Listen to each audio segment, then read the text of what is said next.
participación de la adaptación al cambio climático en el nuevo Plan General de Ordenación Urbana de Bilbao 2022. La presento a Susana, ella es arquitecta del área de planificación urbana del Ayuntamiento de Bilbao, doctora en políticas públicas de suelo y vivienda. Ha desarrollado su carrera profesional en la Oficina de Revisión del Plan General de Ordenación Urbana de Bilbao como responsable de la unidad técnica. Lo sé, por eso estoy pausando la presentación.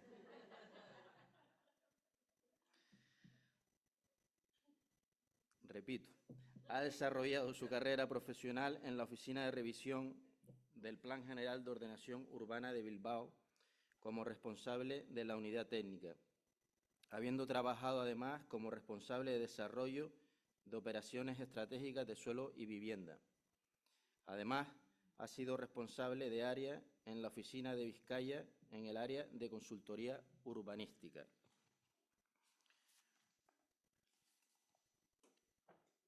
Pues ahora se incorpora Susana.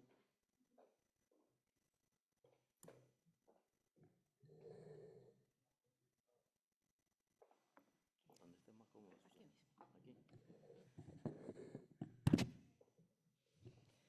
Bueno, buenos días. Muchísimas gracias por invitarme a estas jornadas.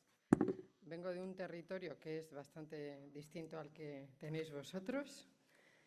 Y nosotros, como estaba comentando con mis compañeros, mucho problema de agua no tenemos problemas de inundaciones. Por ponerlo un poco en contexto, la charla que voy a dar me gustaría que fuese, o he intentado que sea muy práctica. A la hora de desarrollar un plan general nos hemos encontrado con bastantes dificultades o pocos ejemplos para poder introducir la adaptación al cambio climático. Además, la ley de cambio climático, que tampoco es bastante genérica, nos pilló justo en la tramitación del plan, estaba aprobado ya provisionalmente. Entonces, quiero trasladar de modo muy práctico lo que hemos hecho en el plan general para acometer desde el urbanismo lo que hemos podido para la adaptación al cambio climático. Ojo, ya, sin gafas ya no. Tengo impresa la ponencia aquí. Bueno, entonces, esta va a ser un poco la guía de mi charla. Voy a ir lo más rápido que pueda. Primero, para entender dónde estamos, esto es Bilbao, es el área metropolitana. Bilbao está aproximadamente en ese meandro grande que se ve ahí.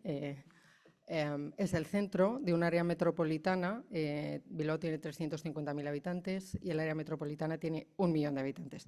Son 35 municipios a ambos lados del estuario de la ría del Nervión y es un todo continuo metropolitano. Bilbao está a 10-12 kilómetros aproximadamente del exterior, del puerto exterior, que se ve ahí en la foto.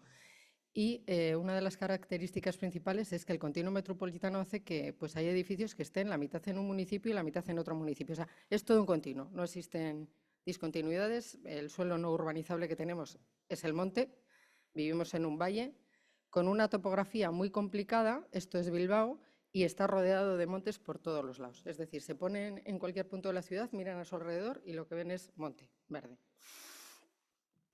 Entonces, una de las cosas que hicimos para ir introduciendo la adaptación al cambio climático en el plan general es participar en 2 proyectos europeos, RESIN y Ramsés. Estaban financiados por la Unión Europea. En Ramsés, Bilbao fue un caso de estudio, pero no fue socio del proyecto. Entonces, el resultado más importante es el que vemos en la imagen del centro. Se hicieron varias modelizaciones, datos, etcétera, bibliotecas de soluciones, pero lo más importante es que se hizo un mapa de clima urbano, lo cual es fundamental, deberíamos tener todos uno. Ahí el debate está en quién hace el mapa de clima urbano, quizá debería hacerse como los mapas de inundaciones, una administración sectorial, etcétera, ¿no? Pero tener un mapa de clima urbano con algún tipo de sistemática o metodología unificada para que a partir de ahí podamos pues, hacer un diagnóstico y poner las medidas adecuadas. Entonces, de este proyecto lo más importante duró 3 años, estuvieron involucradas 8 ciudades. Tecnalia es el instituto tecnológico que a nosotros estuvo trabajando con nosotros para elaborar este mapa y esto fue el resultado. RESIN fue un proyecto mucho más completo. Fuimos 4 ciudades, Bilbao, París, Bratislava y Manchester. Las 4 tienen el mismo problema de inundaciones por ríos, rías que las cruzan. y además fuimos, aparte de caso estudio, socios del proyecto, o sea, fuimos parte activa del proyecto. Entonces, duró 3 años, desde 2015 a 2018, y lo que se hizo fue elaborar una serie de cadenas de impacto y unos mapas de riesgo, vulnerabilidad, capacidad de sensibilidad, etcétera. Y entonces, con estos mapas de riesgo, trasladamos las medidas a tomar en el plan general en cada una de las zonas en las que veíamos que se producía un riesgo importante, ¿no? Además, también ha servido para elaborar un plan de adaptación especial a la ciudad. Eso lo desarrolla en el medio ambiente. Nosotros trasladamos esto a normativa urbanística en el plan general. Entonces, la metodología utilizada, no sé si se ve mucho, pues para hacer las cadenas de impacto, amenazas concretas, que aunque no tenemos un problema específico de olas de calor, sí es cierto que se han alcanzado 43 grados este verano, que para nosotros es algo absolutamente inconcebible, ¿no?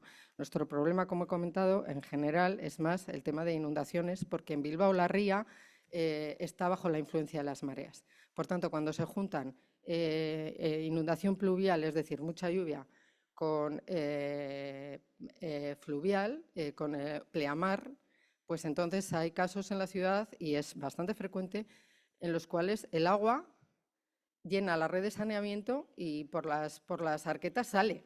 Las calles se inundan, pero porque está saliendo por las arquetas. Es decir, tenemos una serie de clapetas en las arquetas para que esto no pase. Bien, entonces, en estas cadenas de impacto se analizaron las amenazas concretas, inundación, pero también olas de calor.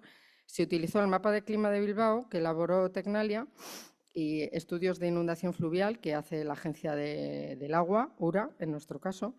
Y para la vulnerabilidad y sensibilidad y capacidad de respuesta sobre los receptores se cruzaron muchos datos, pues edad de los edificios, edad de las personas, metros cuadrados de parques, permeabilidades del suelo, etcétera. Y este fue un poco el resultado. Aquí se ven los mapas de riesgo de las 3 cadenas que se cruzaron, que fue inundaciones sobre edificios construidos, isla de calor sobre la salud y precipitación extrema sobre las infraestructuras de transporte. Y de aquí tomamos los datos para el plan general. Este es el plan general de la ciudad, es el mapa, el plano del avance. Lo que veis en naranja son las propuestas nuevas del plan general. Es decir, tenemos una ciudad extremadamente compacta, totalmente consolidada, construida. No podemos crecer por las laderas porque el suelo no urbanizable está protegido. En la mayor parte de los casos ya no tenemos ni un metro cuadrado más de espacio para crecer. Lo que sí hacemos es transformaciones urbanas, que es una de las razones por las cuales Bilbao se ha transformado y ha recibido bastantes reconocimientos y premios en los últimos años, porque había mucho suelo industrial que se ha quedado obsoleto con la crisis de los 70 y la transformación de los 80, y se ha convertido, no sé qué pasa, ahora, y se ha convertido en suelo pues, residencial, de servicios. Nuestra ciudad ha pasado de ser una ciudad industrial, con un PIB altísimo industrial, a ser una ciudad de servicios. El 75% de nuestra economía está basada en servicios. Estas son las zonas de transformación que se proponen en el plan general, que no son muchas. Y aquí vamos a ir viendo una serie de propuestas que ha hecho el plan general para integrar la adaptación a cambio climático. Bueno,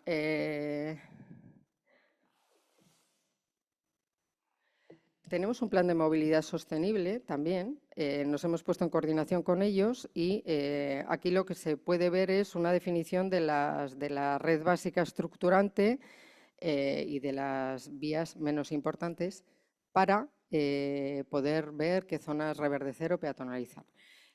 Hay una transformación muy importante que se ha hecho en Bilbao en los últimos 20 años y damos continuidad a esa línea, que tiene que ver con las infraestructuras de transporte. En vez de, se han creado más, algunas, la mayoría de ellas todas subterráneas, metro, etcétera, pero lo que se ha hecho es soterrar muchos ferrocarriles que daban servicio a las industrias, y han desaparecido otros tantos. A su vez, la movilidad interna también se ha mejorado con otra serie de parámetros, y aquí pongo unas imágenes de lo que quiero decir con la transformación de las infraestructuras de transporte. Aquí hay un ferrocarril, es el área de Abando y Barra, que es donde... ¿Se oye? Sí, vale.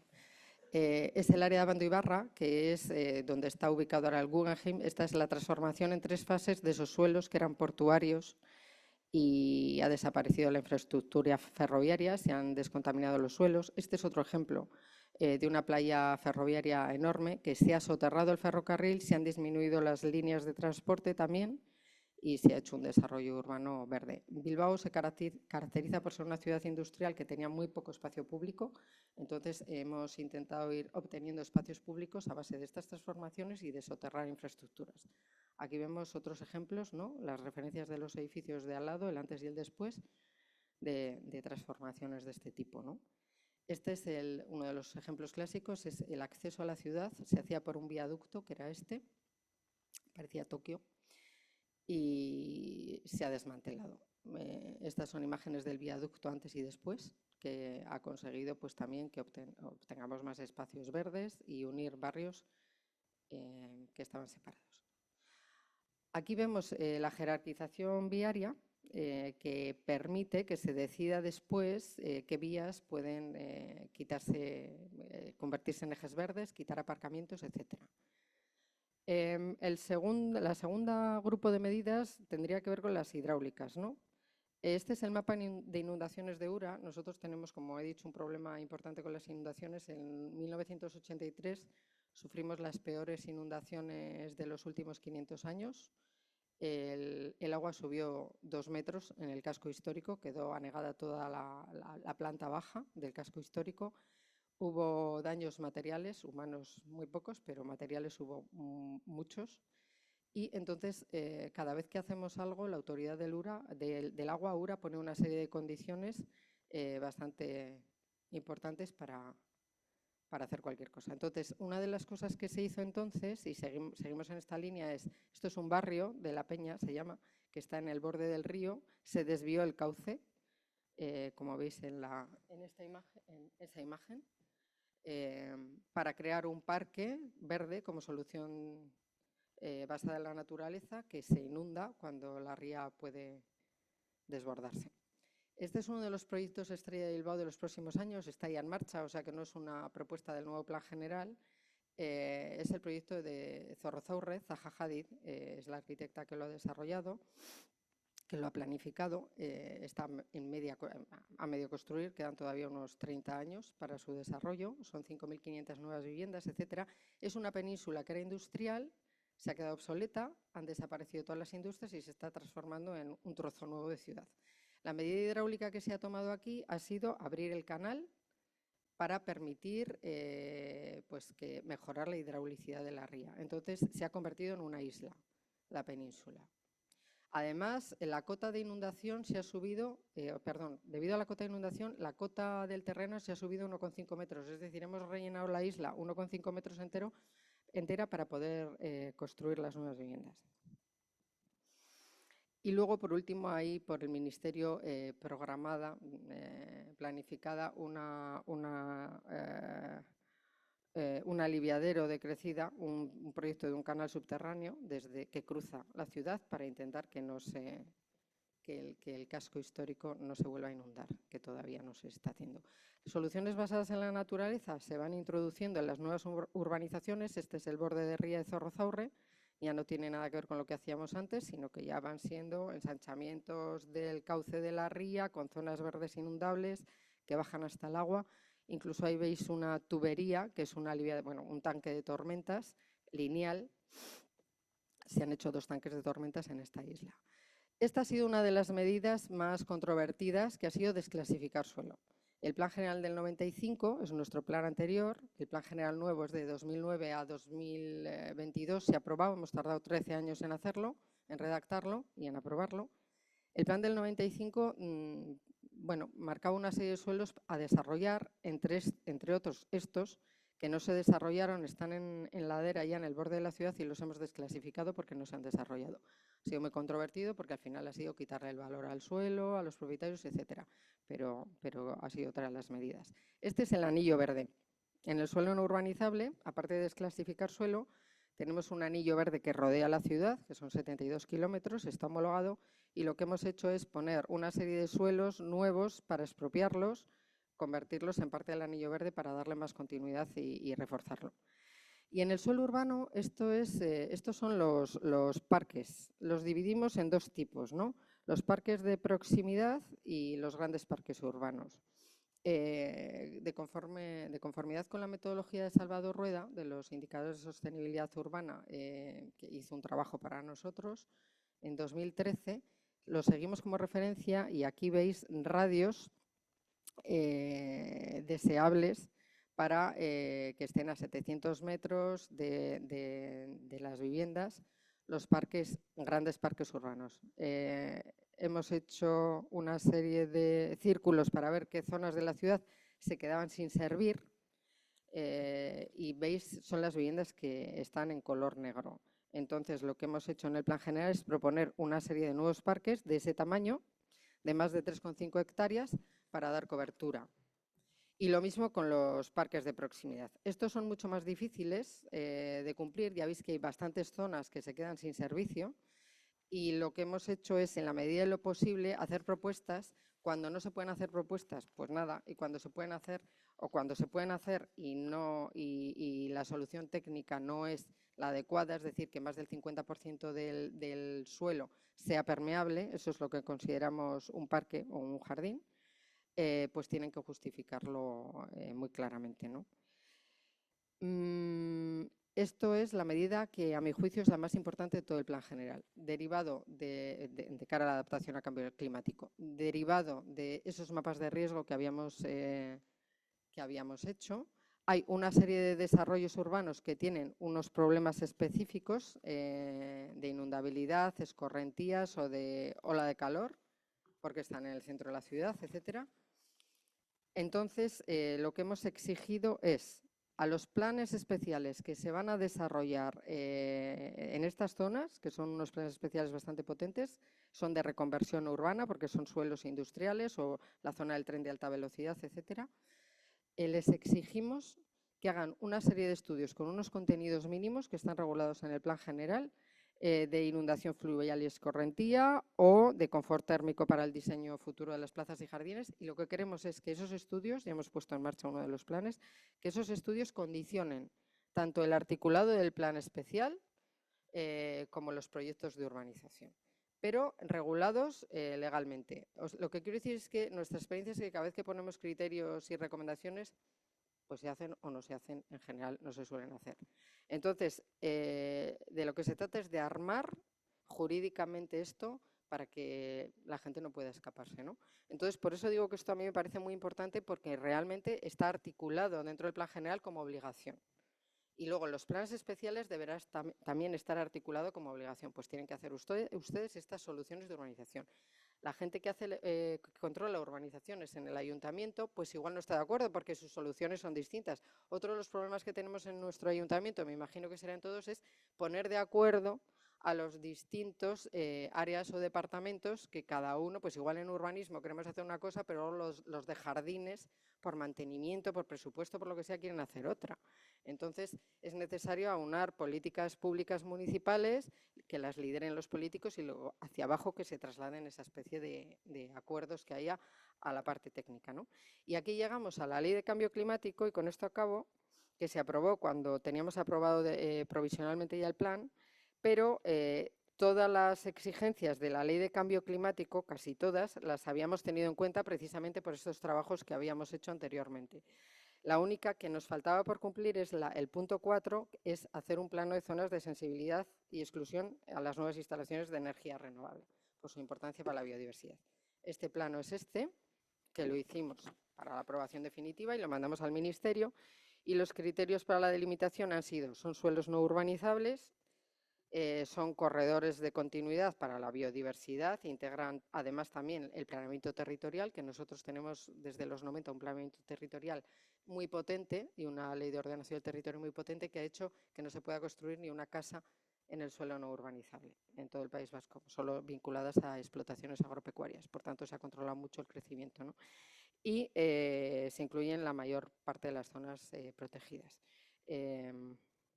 Y ahora aquí planteo un debate para acabar, que es que se aprobó el Plan Territorial Sectorial de Energías Renovables, se aprobó inicialmente y se hizo público para los ayuntamientos y para todo el mundo para que hiciésemos alegaciones.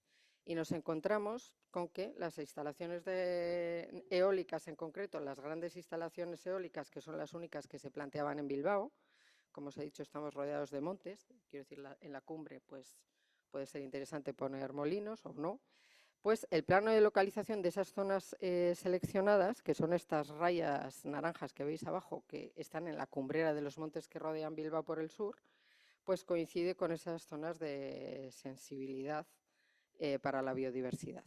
Entonces, mandamos una alegación al Gobierno vasco, porque de alguna manera casar la biodiversidad con el PTS de energías renovables está siendo muy complicado en muchos municipios. Todavía no se ha aprobado, no nos han contestado, pero quería traer este ejemplo para ver un poco la complejidad de alinear también todas las directrices y políticas verdes de sostenibilidad para que todas sean compatibles, ¿no? Y esta es la charla, la ponencia.